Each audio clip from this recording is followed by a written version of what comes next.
पंकज कुमार आप सभी को अपने YouTube channel Pankaj study point में स्वागत करता हूं। दोस्तों आज हम केमिस्ट्री का ऑब्जेक्टिव टाइप्स लेके आए हैं। इससे पहले भी हमने 2 वीडियो डाला है। अगर आप उसको नहीं देखे हैं तो प्ले लिस्ट में जाइए और वो भी आपको मिल जाएगा। ये ऑब्जेक्टिव कराने से आपका सारा ऑब्जेक्टिव क्लियर हो जाएगा। चलिए क्वेश्चन देखते हैं। पहला क्वेश्चन है, ज्वर को कम करने के लिए हम किस दवा का उपयोग करते हैं। तो आपका जो ज्वर को कम करने के लिए हम दवा उपयोग करते हैं वो दवा होता है ज्वरनाशी। कौन दवा होता है? तो ज्वरनाशी होता है, यानी कि ऑप्शन नंबर ए सही है। अगला क्वेश्चन है, डेटॉल का उपयोग किया जाता है। डेटॉल का जो उपयोग करते हैं दोस्तों याद रखिएगा, प्रतिरोधी के रूप में करते हैं। किस रूप में करते हैं?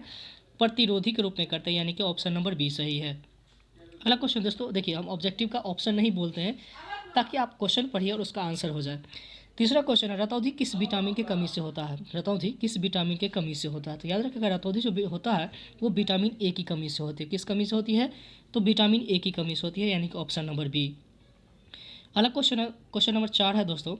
याद रखिएगा कि डिटॉल का उपयोग किया जाता है। तो डिटॉल का जो उपयोग करते हैं वो हम डिटॉल का उपयोग करते हैं एंटीसेप्टिक के रूप में। किसके रूप में करते हैं? तो डिटॉल का उपयोग जो करते हैं हम लोग वो एंटीसेप्टिक के रूप में करते हैं, यानी कि ऑप्शन नंबर ए सही है।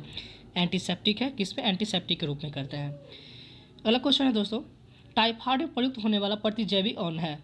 टाइफाइड में प्रयुक्त होने वाला प्रतिजैविक कौन है। तो टाइफाइड जो होता है दोस्तों उसमें जो हम लोग प्रयोग करते हैं उसमें हम किसका प्रयोग करते हैं? तो टाइफाइड में जो हम लोग प्रयुक्त दवा करते हैं वो करते हैं हम लोग क्या है, क्लोरम फेमिकॉल। कौन करते हैं? क्लोरम फेमिकॉल, यानी कि ऑप्शन नंबर बी सही है। क्लोरम फेमिकॉल जो है इसमें प्रयोग करते हैं, याद रखिएगा। चलिए अगला क्वेश्चन है, छठा नंबर क्वेश्चन, निम्न में से कौन सी दवा बुखार को कम करता है। कौन सी दवा जो है बुखार को कम करता है। तो क्वेश्चन नंबर 6 है, निम्न में से कौन सा दवा जो है बुखार को कम करता है। तो याद रखिएगा ऑप्शन नंबर सी एंटीपायरेटिक्स। कौन सा होता है? एंटीपायरेटिक्स जो होता है वो बुखार को कम करता है, यानी कि ऑप्शन नंबर सी सही है। ऑप्शन नंबर कौन सा सही है दोस्तों? तो ऑप्शन नंबर सी सही है। ऑप्शन नंबर सी सही है। चलिए अगला क्वेश्चन चलते हैं दोस्तों। अगला क्वेश्चन है, क्वेश्चन नंबर 7 क्या है, निम्न में से कौन सा प्राकृतिक बहुलक नहीं है। क्वेश्चन नंबर 7 में निम्न में से कौन प्राकृतिक बहुलक नहीं है। तो याद रखिएगा वो जो आपका सही होगा ऑप्शन नंबर ए होगा सही, यानी कि प्राकृतिक बहुलक प्रोटीन जो है वो प्राकृतिक बहुलक नहीं है। अगला क्वेश्चन है दोस्तों, ब्यूना एन तथा ब्यूना एस है। तो ब्यूना एन और ब्यूना एस क्या है वो आप सभी आदमी जानते हैं, वो क्या है? तो ब्यूना एस और ब्यूना एन जो होता है वो संश्लेषित रबर है, यानी कि संश्लेषित है, सिंथेटिक है। ऑप्शन नंबर बी सही हो जाए। कौन सा? तो संश्लेषित रबर है। चलिए अगला क्वेश्चन की बात करते हैं दोस्तों। पॉलीथीन एक प्रकार का है। तो पॉलीथीन जो है वो एक प्रकार का है। तो पॉलीथीन जो है वो इथीन का है। पॉलीथीन जो है किसका बहुलक है? तो इथीन का बहुलक है। पॉलीथीन किसका बहुलक है? इथीन का बहुलक है। अगला क्वेश्चन है, नेचुरल रबर या प्राकृतिक रबर। क्या? नेचुरल रबर या प्राकृतिक रबर किसका बहुलक है। तो नेचुरल रबर या प्राकृतिक रबर जो होता है वो आपका आइसोप्रीन का बहुलक है। किसका बहुलक है? तो आइसोप्रीन का है, यानी कि ऑप्शन नंबर बी आइसोप्रीन का होता है। और याद रखिएगा कृत्रिम बहुलक जो होता है नियोप्रीन का होता है, तो ध्यान रहेगा। तो नेचुरल रबर या प्राकृतिक रबर किसका बहुलक है दोस्तों? तो वह आइसोप्रीन का। किसका है? तो आइसोप्रीन का है। अगला क्वेश्चन है 11 नंबर क्वेश्चन, निम्न में से कौन बायोडिग्रेडेबल बहुलक है। बायोडिग्रेडेबल बहुलक है तो याद रखिएगा बायोडिग्रेडेबल जो बहुलक है वो है सेलुलोज। कौन है? तो सेलुलोज है, यानी कि ऑप्शन नंबर ए सही है। बायोडिग्रेडेबल बहुलक जब भी पूछेगा तो क्या हो जाएगा? सेलुलोज हो जाएगा। अगला दोस्तों क्वेश्चन है, कॉप्रिलैक्टम किसका मोनोमर है। कॉप्रिलैक्टम जो है किसका मोनोमर है। तो याद रखिएगा वो जो मोनोमर है नायलॉन 6 का है। किसका होता है? कैप्रोलैक्टम किसका है? तो नायलॉन 6 का है, यानी कि ऑप्शन नंबर ए सही है। ये है ना यहाँ पे नायलॉन 6 का। तो याद रखिएगा किसका बहुलक होता है? तो 6 का होता है। नायलॉन 6 का क्रोपोलैक्टम मोनोमर है। अगला क्वेश्चन दोस्तों, निम्न में से कौन सा संगणक बहुलक नहीं है। निम्न में से कौन संगणक बहुलक नहीं है। तो याद रखिएगा जो संगणक बहुलक नहीं है वो है डेक्रोन। क्या है? डेक्रोन जो है संगणक बहुलक नहीं है। कौन सा? डेक्रोन जो है ऑप्शन नंबर बी सही होगा। डेक्रोन जो है वो संगणक बहुलक नहीं है। अगला क्वेश्चन है दोस्तों, मानव शरीर में नहीं उत्पन्न होता है। तो मानव शरीर में क्या उत्पन्न नहीं होता है?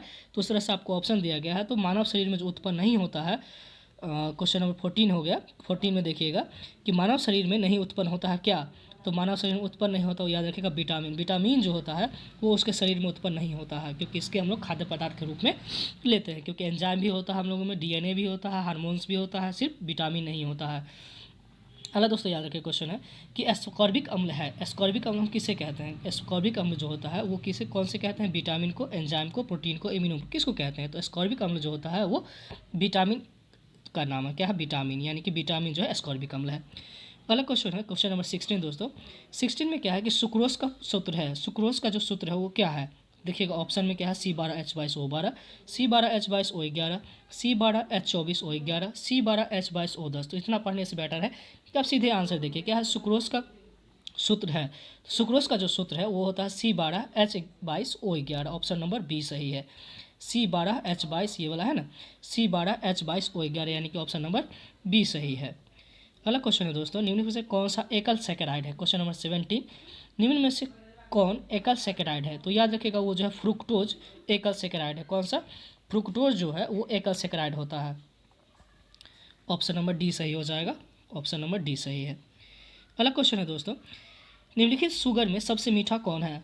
यानी कि 18 क्वेश्चन है, निम्नलिखित में शुगर में से सबसे मीठा कौन है। तो याद रखिएगा सबसे जो मीठा है वो है सुक्रोज, यानी कि ऑप्शन नंबर डी सही है। कौन हो जाएगा, डी नंबर हो जाएगा। ग्लूकोज में कायरल कार्बन की संख्या कितनी होती है। 19 नंबर क्वेश्चन में कि ग्लूकोज में कायरल कार्बन की संख्या कितनी होती है। तो ग्लूकोज में कायरल कार्बन की संख्या जो होती है वो 4 होती है। कितनी होती है दोस्तों, तो 4 होती है, यानी कि ऑप्शन नंबर सी सही है।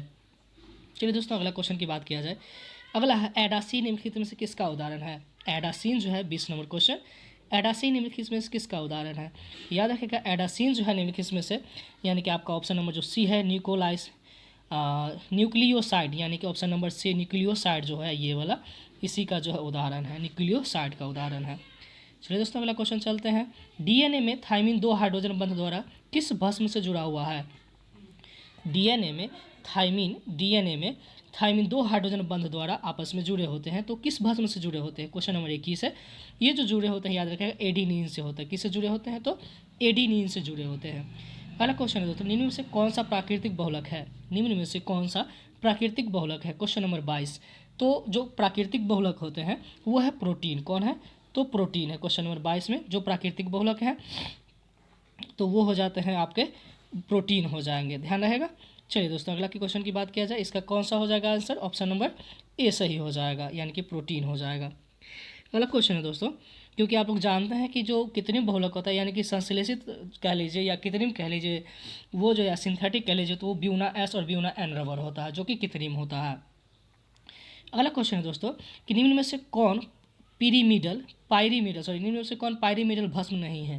निम्न में से कौन पायरीमिडल भस्म नहीं है। क्वेश्चन नंबर 23 में जो है आपका ऑप्शन नंबर डी हो जाएगा, यानी कि गुआनीन हो जाएगा। कौन सा हो जाएगा, गुआनीन हो जाएगा, सही क्वेश्चन आंसर हो जाएगा। निम्न में से कौन पायरीमिडल भस्म नहीं है, तो गुआनीन। ये सब आपको डीएनए में पड़ेगा, डीएनए आरएनए जो पढ़ते हैं ना उसमें आता है। अगला क्वेश्चन है दोस्तों, ब्यूना एन और ब्यूना एस रबर है। तो ब्यूना एन और ब्यूना एस जो रबर होता है 24 नंबर का क्वेश्चन है, तो वो जो होता है ब्यूना एन और ब्यूना एस वो कौन सा होता है, अभी हम बता रहे थे, वो संश्लेषित कह लीजिए संश्लेषित रबर या कृत्रिम रबर माना जाता है। ऑप्शन नंबर बी सही हो जाएगा, यानी कि ब्यूना एन और ब्यूना एस रबर कौन सा होता है, तो प्राकृतिक संश्लेषित रबर होता है। चलिए दोस्तों अगला क्वेश्चन की बात करते हैं। पॉलीथीन 25 नंबर क्वेश्चन में, पॉलीथीन एक बहुलक है। पॉलीथीन जो है वो किस प्रकार का बहुलक है, तो किसका बहुलक है, तो ईथीन का बहुलक है। किसका बहुलक है, तो ऑप्शन नंबर बी हो जाएगा, ईथीन का होता है। अगला क्वेश्चन की बात किया जाए दोस्तों, क्वेश्चन नंबर 26 में कि नेचुरल रबर निम्नलिखित में बहुलक है। नेचुरल रबर जो है निम्नलिखित में किसका बहुलक होता है 26 नंबर में, तो याद रखिएगा ये आइसोप्रीन का होता है। किसका होता है, आइसोप्रीन का होता है, ध्यान है। और कृत्रिम पूछ देगा तो फिर से हो जाएगा नियोप्रीन का। अगला क्वेश्चन दोस्तों, निम्न से कौन सा बायोडिग्रेडेबल बहुलक है। तो बायोडिग्रेडेबल बहुलक अभी क्वेश्चन रिपीट होगा, इससे पहले भी हम दिए थे कि बायोडिग्रेडेबल कौन सा होता है, तो सेलुलोज होता है। कौन होता है, सेलुलोज होता है। अगला क्वेश्चन देखिए, क्वेश्चन फिर से रिपीट हो गया कि कैप्रोलैक्टम किसका मोनोमर है। कैप्रोलैक्टम किसका मोनोमर है, तो याद रखिए कैप्रोलैक्टम जो होता है वो आपका मोनोमर होता है। ऑप्शन नंबर ए सही है इसका, यानी कि आपका नाइलॉन 6 का होता है। किसका होता है, कैप्रोलैक्टम नाइलॉन 6 का होता है, ऑप्शन नंबर ए। अगला दोस्तों, निम्न से किसका संघनक बहुलक नहीं है। निम्न से किसका संघनक बहुलक नहीं है, तो संघनक बहुलक नहीं है वो याद रखेगा, ऑप्शन नंबर इसका बी सही हो जाएगा, यानी कि डेक्रोन का। किसका हो जाएगा, तो डेक्रोन का हो जाएगा।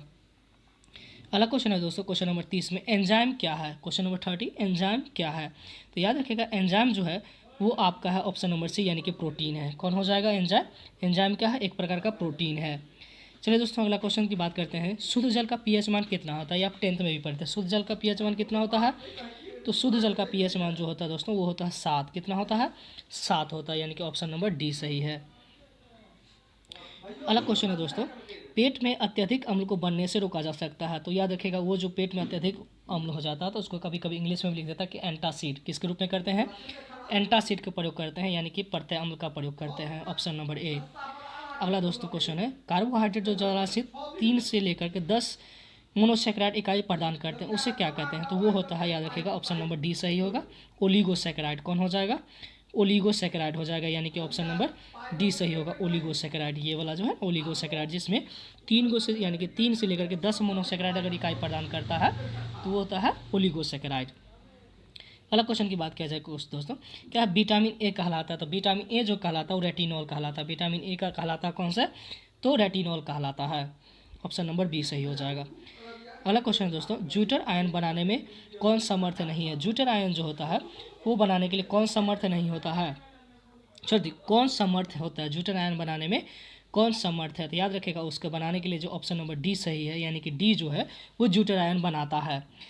अगला क्वेश्चन दोस्तों 36 नंबर क्वेश्चन है कि बेंजीन में 1 पर भी NO2 है और 3rd पे भी NO2 है, तो इसमें जो बनाता है फिर से अमोनिया के फॉर्म में NO2 और NH2 में X जो होगा, यानी कि X वहाँ पर उत्प्रेरक के रूप में कौन काम करता है? तो यहाँ पर जो X के रूप में तक काम करता है वो करता है ऑप्शन नंबर सी, यानी कि Na2S सोडियम सल्फाइड या अमोनियम सल्फाइड काम करता है। अगला क्वेश्चन है दोस्तों, मिथाइल एमीन बनाया जा सकता है, तो मिथाइल एमीन जो बनाते हैं वो हॉफमैन ब्रोमाइड प्रतिक्रिया से बनाते हैं या हॉफमैन्स के प्रतिक्रिया द्वारा बनाते हैं, यानी कि ऑप्शन नंबर बी सही हो जाएगा। दोस्तों इस तरह से जो है हम आपको ये लगा कि तीसरा सेट हम डाल रहे हैं। आप जो भी इससे पहले वाला वीडियो नहीं देखे आप जरूर देखिएगा। इस तरह से ऑब्जेक्टिव देखने के बाद आपको जो 35 का 35 क्वेश्चन बन जाएगा, एक भी क्वेश्चन आपको एग्जाम में नहीं छूटेगा। ये मेरा तीसरा है। कल तक हम आप 5 को वीडियो डाल देंगे, 5 में लगभग आपका मैक्सिमम समाप्त हो जाएगा। चलिए दोस्तों, हम आपसे यही करते हैं कि अगर आपको वीडियो अच्छा लगा हो तो आप इसे लाइक करिए, हमारे चैनल पर पहली बार जुड़े हैं तो हमारे चैनल को सब्सक्राइब कर लीजिए और अपने दोस्तों के साथ भी इस वीडियो को शेयर करिए ताकि ज़्यादा से ज़्यादा लोग जो है इस वीडियो को देख पाए। वीडियो अंत तक देखने के लिए आपका धन्यवाद।